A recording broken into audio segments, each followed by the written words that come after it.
Olá, investidores, tudo bem? Eu sou João Abduni, eu sou analista CNPI aqui na Levante, sou contador de formação e hoje a gente vai trazer mais um episódio do Levante Educacional. Hoje eu estou aqui com o Cris. E aí, Cris, tudo bem? Tudo bom, João? Hoje nós vamos falar a respeito de um método de investimentos de um investidor que ficou bastante famoso lá nos Estados Unidos, Joel Greenblatt. Ele teve um retorno exuberante de cerca de 49% ao ano durante cerca de 19 anos, e por conta disso ele escreveu um livro e ficou popularmente conhecido o método de investimento dele como a fórmula mágica. E hoje, basicamente, o que a gente vai fazer neste vídeo é contar para vocês um pouquinho sobre a fórmula mágica e aplicar esse método nas ações de maior liquidez da Bolsa Brasileira para ver quais seriam as ações que, em tese, este grande investidor norte-americano teria escolhido aqui no Brasil. Inclusive, esse é um assunto muito interessante, né? Porque hoje das principais dúvidas do investidor diante do universo aí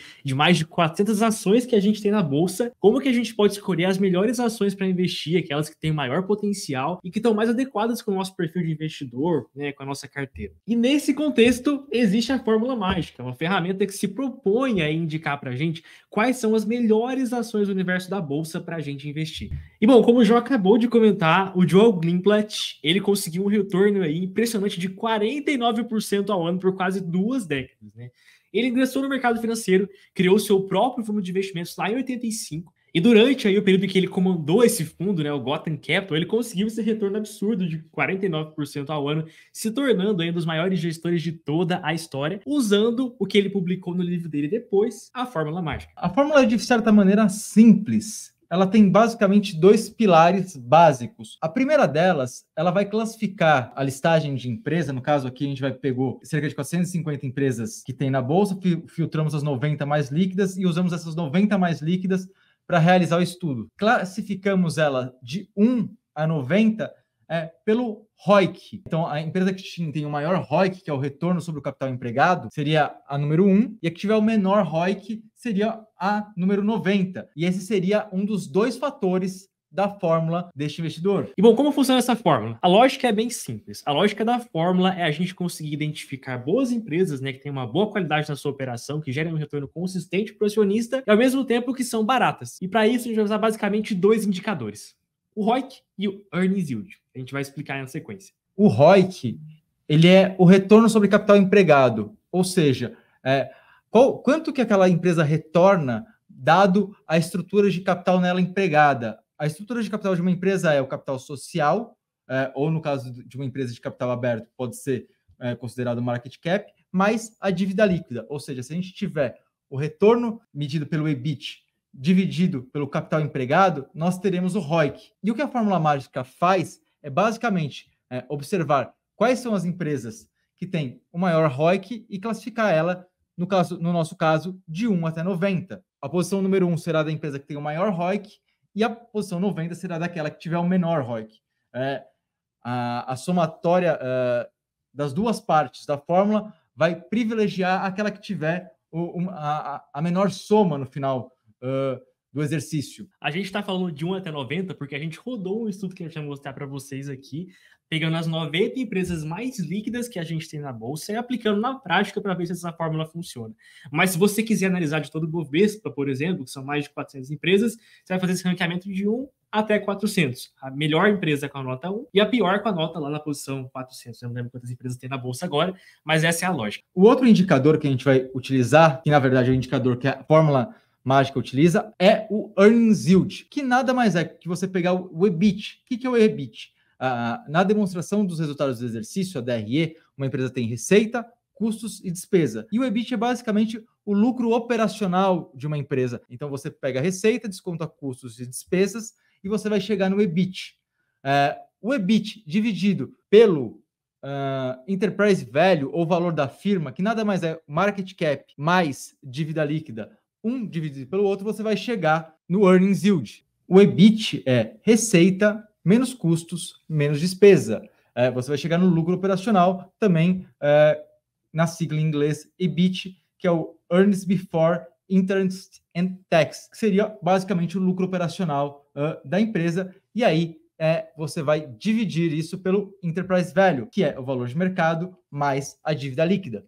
Agora eu queria contar um exemplo prático aí para a gente entender um pouquinho melhor essa dinâmica do EBIT. Para ficar mais claro para vocês, vamos pegar, por exemplo, a Lojas Renner. Então, a empresa vende lá suas roupas, seus produtos, tem o faturamento. Desse valor que ela obteve de receita com as suas vendas, a gente vai subtrair os custos que ela tem, então, pagar os seus fornecedores, o preço que ela pagou para adquirir aquelas roupas, e também as despesas que ela tem operacionais inerentes à sua operação. Então, pagar os aluguéis que ela teve com as lojas, salário dos vendedores, gastos com embalagem, despesas administrativas e várias outras. É óbvio que a Renner não vai ficar com esse lucro todo para ela, ainda vai ter que pagar os juros que ela tem sobre a dívida e impostos que ela deve para o governo em cima desse lucro. Mas aqui a gente está interessado no lucro da operação daquela empresa, no quão eficiente a Renner está sendo em gerir o seu parque de lojas para conseguir gerar retorno para o seu acionista. E ao passo que juros e impostos, eles estão muito mais ligados a como a companhia escolhe se financiar, a estrutura de capital dela, e no caso de impostos, a carga tributária que ela tem. São fatores que podem distorcer a interpretação que a gente vai ter desse lucro dessa companhia.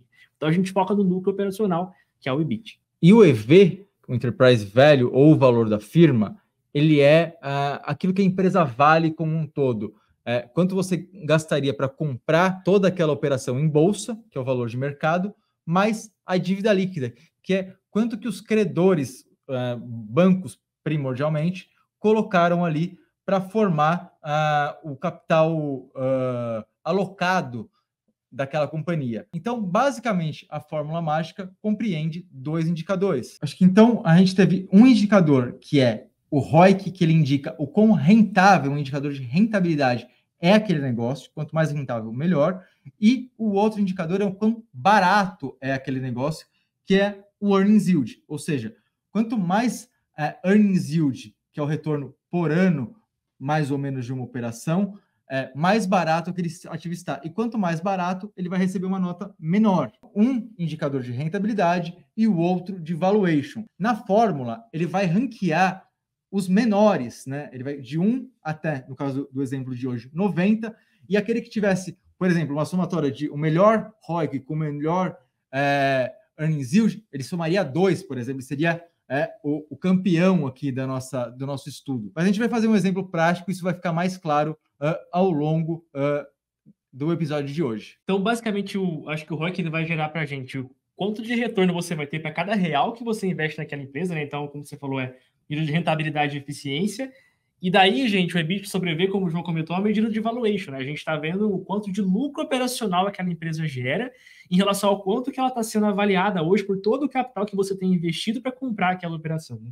Agora a gente vai partir para um exemplo prático e para pegar as quase 450 empresas da Bolsa de Valores e esses seus indicadores, a gente vai usar ali o site Fundamentos, que é um site gratuito que qualquer pessoa poderia tentar replicar o estudo. Só para a gente mostrar, Cris, mostra como que a gente conseguiria pegar essa tabela no Fundamentos ali. Bom, pessoal, então a gente fez aqui pelo site de Fundamentos, né? Se a gente clicar em empresas ali, que tem aquele campo verde, descer toda essa página e der um buscar, ele vai trazer basicamente todas as empresas que o site reconhece na bolsa. Aí é só você dar um Ctrl A, selecionar tudo ali, colar essa página no Excel, que isso vai servir de base para a nossa planilha. A gente já tem a planilha mais estruturadinha aqui, o Cris vai mostrar para a gente agora. Aqui a gente já está na planilha, né? O que a gente fez foi basicamente pegar as 450 empresas e basicamente selecionou na letra O ali, liquidez de 2 meses, as 90 mais líquidas. E como vocês podem observar, a planilha já traz no campo ali da letra L o ROIC calculado. Ali na letra L, nós temos o ROIC que já foi trazido pela planilha, quando você baixa do próprio site de Fundamentos. Então, na letra L, a gente tem a coluna do ROIC. O que a gente fez foi basicamente ordenar o ROIC do maior para o menor e ele vai nos trazer ali o que vai receber a nota 1 até o 90. Se a gente puder empurrar um pouquinho para o lado, Cris, a gente vai observar ali que no critério de ROIC, a gente tem as notas ali na letra U. Por exemplo, a Semin recebeu a nota 1, a Petrobras nota 6, Vale nota 8, e a gente calculou o Enterprise Value das empresas com base ali nos dados da planilha, e a gente pode observar que as companhias apresentaram ali as suas notas também. O que a gente vai fazer agora é classificar elas da menor para a maior posição e trazer quais foram as 20 melhores aí do ranking. O que a gente fez aqui foi basicamente rodar a fórmula mágica E agora, na planilha, na aba seguinte, a gente vai trazer ali as 15 maiores empresas que seriam as selecionadas no momento que a gente produziu aqui esse estudo. Aqui a gente está trazendo para vocês o resultado do estudo, né? A gente pegou as 450 empresas disponíveis no site Fundamentos, onde a gente tinha os indicadores, filtrou as 90 mais líquidas e fizemos, segundo o método da fórmula mágica, quais seriam as empresas, as 15 empresas que, em tese, seriam as vencedoras, segundo o estudo da fórmula mágica. Então, a gente teve CSN Mineração, Petrobras, Vale, Lojas Renner, Cielo, Prio, CPFL aparecendo no estudo. O estudo da fórmula mágica mostra que, assim, em janelas assim um pouco mais longas, de 36 a 48 meses, essa fórmula, ela com um alto nível de certeza, bateria a média do mercado, que aqui no Brasil é popularmente conhecido através do Ibovespa. Um investidor que desenhasse esse estudo, se caso chegasse na mesma conclusão que a gente e comprasse essas 15 empresas, em tese, numa janela de 36 a 48 meses, essa carteira estaria à frente do principal índice da Bolsa de Valores de São Paulo. Existem outros estudos também que demonstram que se o investidor fizesse apenas o earnings yield, né, que é só a segunda parte da fórmula, ele já seria suficiente para que você conseguisse bater a média do mercado. O que isso quer dizer? Que na Bolsa de São Paulo, e talvez até mesmo na Bolsa dos Estados Unidos, caso a gente compre as empresas baratas, que isso traria um retorno acima da média do mercado, o que do prisma estritamente fundamentalista e da lógica da matemática, do exercício, se você está comprando algo que tem maior retorno e pagando menos por isso, você deveria, no médio e longo prazo, ter um retorno acima da média do mercado, uma vez que tem ações caras ali no meio e que ela não traria tanto retorno ao acionista, como, por exemplo, as ações que está indicando na fórmula mágica. Necessário ter um pouco de cuidado, porque, por exemplo, nesse estudo, nesse momento, ele está carregando muito peso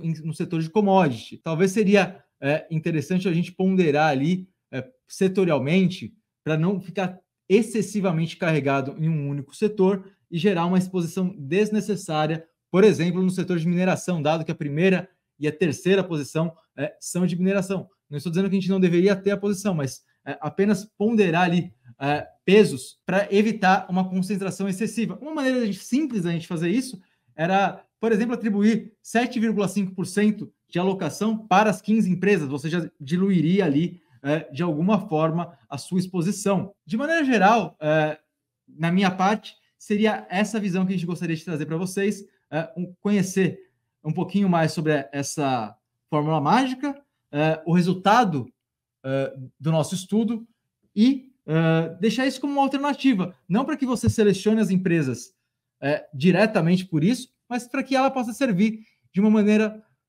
interessante para você executar um filtro para avaliar ações aí da sua casa. Então a gente viu que a fórmula mágica é capaz de gerar aí retornos consistentes, né, em determinadas janelas de tempo, porque muitas pessoas elas não usam, né? Eu acho que muito por conta da paciência que ela exige, né? Então você pode perder para o mercado em alguns anos, né? Então é um teste de paciência para o investidor. No caso dos gestores, por exemplo, né, eu acho que isso pegaria mal para a imagem do gestor, né, para a imagem do fundo, né, perder para o mercado durante tanto tempo. Então as pessoas às vezes acabam não utilizando por falta de paciência, né, por pressão, no caso dos fundos de investimento. E como o João comentou, você pode acabar muito exposto a alguns setores, né? Então você fica sensível a qualquer disrupção que você tenha naquele setor, né? O que acaba não sendo saudável aí para o investidor, né? Então a gente acaba tendo que ponderar, mas acaba sendo uma alternativa que a gente tem para poder gerar retornos consistentes aí a longo prazo. Então, de maneira geral, 2 cuidados que você deve ter ao usar a fórmula mágica. Se você for usar a fórmula mágica, pense que você vai montar a carteira com um horizonte de tempo de 36 a 48 meses para que ela consiga funcionar e